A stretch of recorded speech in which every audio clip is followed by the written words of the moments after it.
जब हमारे गुरु हमें पहली बार मिले थे 9 साल की आयु में, सन्यासी बाबा, इसी पेड़ के पास दादाजी हमारे जिंदा थे, जिन्होंने हमें साधना दी, सिद्धि दी। रात थी अंधेरी, रात के 12 या 1 बज रहे थे। हमारी मां ने गांव से हमें भेजा यहां कि तुम्हारे दादाजी बहुत जानते हैं, कुछ मांग लाओ। हम धन मांगने आए थे। झोपड़ी में बैठते थे वो, मंदिर के बगल में झोपड़ी थी हमारे गुरु की। लंबी जटा, आंखें लाल रहती थी, आंख चढ़ा के बात करते थे, बात बहुत कम करते थे, मुस्कुराते ज्यादा थे। चाय हर घंटे में पीते थे। जैसी आज बारिश हुई ऐसी बारिश थी। रात को बड़ी बारिश बरस रही थी, बादल चमक रहे थे, बिजली गिर रही थी, और हम यहां पगडंडी के सहारे, अंधेरा था, कोई लाइट वाइट तो यहां थी नहीं, अंधेरा था। यही मंदिर पर आकर के गए। अपने गुरु को हमने बात बताई कि 3 दिन से खाना नहीं बना। अब तो आप सन्यासी हो गए, पहले तो आप गृहस्थ थे, तो आपके ही नाती हैं हम, तुम्हारे बेटा के बेटा है। हालत खराब है, एक ही कुर्ता है। गांव में भी अब लोग भिक्षा नहीं देते हैं। गांव में भी लोग जाएं तो कई लोग अपना दरवाजा बंद कर लेते हैं। पिताजी हमारे कुछ कर नहीं रहे हैं। हमारी भी अवस्था बढ़ रही है, मां भी बड़ी परेशान हो रही है। कुछ दया करो, हमारे जीवन में कुछ हो जाए ठीक ठाक, कुछ दो। अंधेरी रातें काटती है। एक छोटा सा कमरा था, आप लोगों में से किसी ने जन्मभूमि पे हमारे जाकर के देखा होगा, एक छोटी सी जन्मभूमि जहां 5 लोगों का परिवार एक ही जगह रहता था। 5 लोग एक ही जगह रहते थे, तो छोटा सा कमरा है। आप दया करो कुछ। उस रात हमें क्या पता कि हमारे जीवन में घटना होने वाली है। और ठीक रात 12 बजे हमारे गुरु ने कहा, अकेले हम और वो थे। उस दिन बड़े बिजी थे हमारे गुरु, बड़े व्यस्त थे। गांव के पास हैंडपंप था, यहां नहाने की कोई सुविधा नहीं थी। बोले जाओ नहा करके आओ।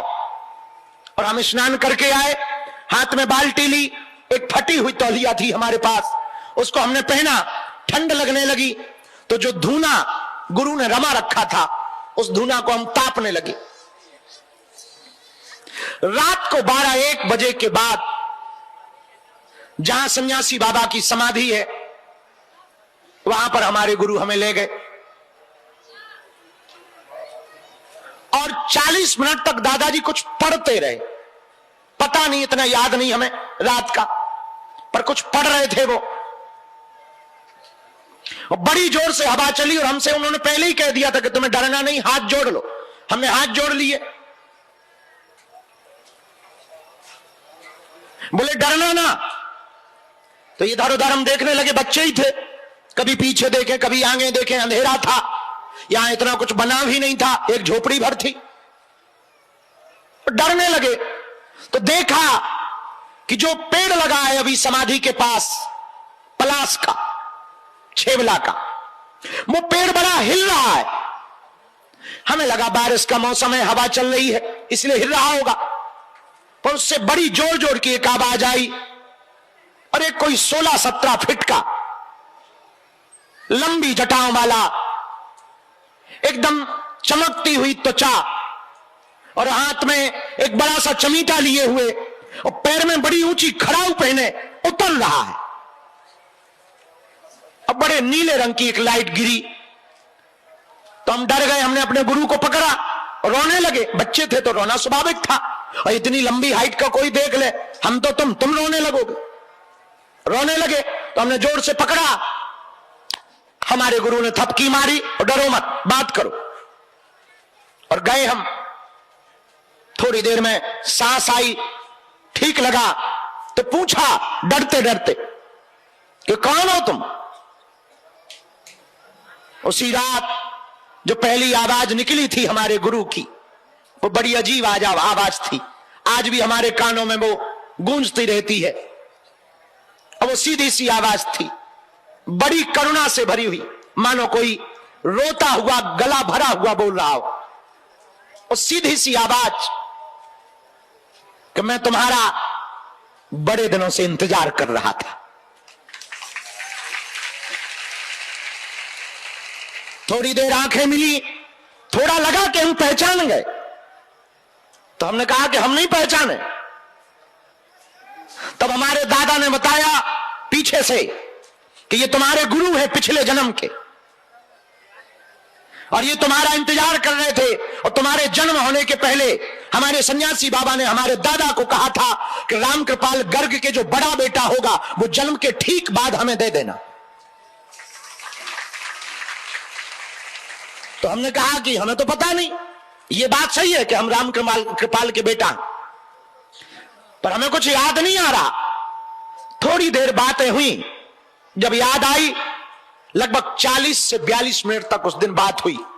बड़े दिनों बाद मिले थे हम अपने गुरु से, पिछले जन्म के बाद ही मिले थे, और बातें होती रही। और 40-42 मिनट बाद उनके जाने का समय आया तो वो जाने लगे। उनकी आंखों में आंसू थे, हमारी आंखों में आंसू थे, डर तो मानो भाग गया था कोसों दूर।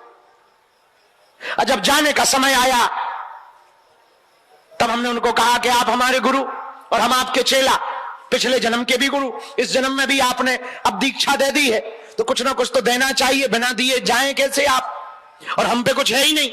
इस जन्म में जो जन्म हुआ वो हालत ही खराब है, पिता कुछ करते नहीं, मां की फटी साड़ी है, अंधेरा कमरा है, भोजन की भी व्यवस्था नहीं है। अब हम आपको दें तो दें क्या, पर आपने दीक्षा दी तो गुरु को कुछ ना कुछ तो देना चाहिए, खाली हाथ नहीं जाना चाहिए। हम पे कपड़े भी नहीं है कि हम कपड़े भी उतार के आपको दे दें, वो भी फटे हैं, वो भी देने योग्य नहीं। शायद इस जिंदगी हम तुम्हें खड़ाऊ भी ना पहना पाए, ये हमारी औकात नहीं है।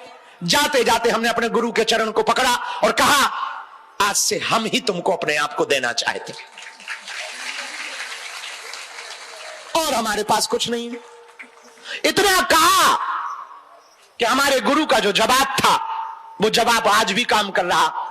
जा काया तेरी माया मेरी, जा करता हुआ तू दिखाई पड़ेगा पर करूंगा मैं। जा आज से तेरे तन पर मेरा हक है, तेरे शरीर पर मेरा हक है। फिर क्या, उसके बाद फिर लौट के पीछे ना देखा। मेरे पागलो, तुम्हें भी मांगने का मौका मिले कभी बालाजी से तो संपत्ति मत मांगना, बालाजी को ही मांग लेना। हमने तो सिर्फ गुरु को मांगा, उसका परिणाम ये है, अभी अंदर हम बता ही रहे थे कि लीला देखो तुम, बालाजी की करामात देखो। जहां जिस गांव में भीख मांग के खाते थे उसी गांव में आज भंडारा चल रहा है। जलवा देखो बालाजी का। जिस गांव में सरपंच नहीं बैठाते थे उस गांव में प्रधानमंत्री और राष्ट्रपति दर्शन करने आ रहे हैं। जलवा देखो जरा बजरंगबली का। अपनी बहन के विवाह में 20,000 रुपया उधार न मिले, आज देखो तो 365 दिन में 365 बेटियों का विवाह हो रहा है।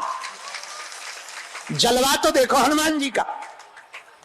1 रुपया की कॉम्बी फिल्म गोली लेते थे, बुखार आता था, आधी खा लेते थे, आधी मोड़ के रख लेते थे, दोबारा में काम आएगी, क्योंकि ये पक्का था कि साल में एक आध बार बुखार आएगा और गोली काम आ जाती थी। और जलवा तो देखो हनुमान जी का, आज अस्पताल बन रहा है। जिस गांव में लोग आने से डरते थे, डकैतों का राज रहता था दरवाजे पर, गांव के बाहर, उस गांव का जलवा तो देखो, बालाजी की कृपा तो देखो, पुलिस लगी हुई है। अब इससे बड़ा भला क्या चमत्कार हो सकता है, इससे भला क्या लीलाएं हो सकती। हमारे गांव के बाहर ही हमें कोई नहीं पूछता था, आज विदेशों से इनविटेशन लेटर आते कि यू कम हियर। अभी हमें जापान बुलाया गया कि आप आओ, हमने भी कह दिया चिंग चोंग फांग चोंग हम कमिंग। जलवा तो देखो भाई हनुमान जी के, क्या लीलाएं हो रही। जिस लंदन की संसद में हम हनुमान चालीसा पढ़ने गए, उनके कवि अंग्रेज भारत आकर के क्या क्या नाटक नहीं करते थे, और हमारे बराबर कितना उल्टा आदमी दुनिया का होगा कोई दूसरा। इतने खड़ूस आदमी हम, इतने उल्टे आदमी हम कि उन गोरों से ही हम कहते कि गोरो, हे अंग्रेजों, कभी तुम हमारे देश में आकर जिन कपड़ों को पहनकर राज करते थे, आज बैंड बाजा वाले वो कपड़े पहनते हैं। उनके मुंह पे कहते हैं हम। और गजब सुनो, वो ताली बजाते, ये और मजा, ये और मजा है। देखो तो तुम जलवा, हाँ जलवा तो देखो। अभी हम बाली गए, अंग्रेज आए हमारे शिविर में, हमने उनको कहा कि हम तुम्हें उल्लू बना रहे हैं, अब वो ताली ठोक रहे थे। हमका बताओ इनसे बड़ा कौन उल्लू होगा, और हमारे जैसा गुरु कौन होगा जो मुंह पे कहे कि हम तुम्हें उल्लू बना रहे। कोई कह के उल्लू बनाए, ऐसा गुरु होगा? और वो कह रहे हैं कि हम बन रहे हैं। एक अंग्रेज तो बोला I know, repeat repeat repeat. वो कह रहा है और उल्लू बनाओ। हमने कहा वाह भैया, अजब गजब बात है। ये जलवा तो देखो हनुमान जी का, पागलो। हम सिर्फ इतना चाहते तुम्हारी आंखों में आंसू न रहे, तुम्हें दरबारों में ना भटकना पड़े। हमने तो भोग लिया, तुमको ना भोगना पड़े। इस देश में अमीरों के तो लाखों गुरु हैं, हम चाहते हम उनके गुरु बने जिनका कोई ना हो।